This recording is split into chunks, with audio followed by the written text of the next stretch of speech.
When people hear the words ag communications, their first instinct is to assume that we are discussing United States agriculture. Interestingly enough, we had the opportunity to meet and interview someone whose entire focus centers on Australian ag communications. Here's what Texas Tech AgCom graduate student Landee Kieschnick had to say regarding her research on the issue. So ag communications in Australia is kind of a passion of mine. So I've traveled to Australia twice before this last trip. And it was traveling to Australia and living on cattle ranches and kind of seeing the need for communications because I was shooting video over there. I was doing press releases. I was doing photography.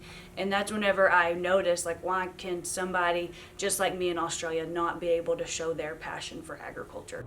Australia doesn't really have ag communications per se. They don't have a degree in ag communications. So you'd see somebody maybe with a rural background that can write or can do photography or something. So it's like they're mixing that together. But I will say they do have marketing, they do have public relations, they do have communication specialists.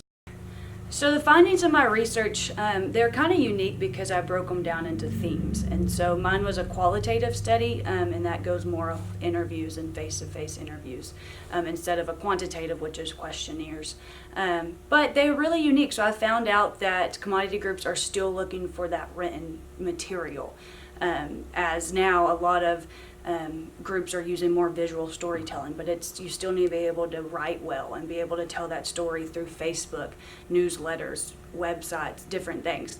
Another interesting fact was commodity groups are needing somebody who can relay research back to the audience, and so that was a major finding that we found is they're struggling to find individuals who cannot understand the research and they can't turn it around and give it to the producers in something that they understand. Kieschnick, who currently works for ICEV, says that it is ultimately her goal to someday manage a communications company or even become a professor within higher education.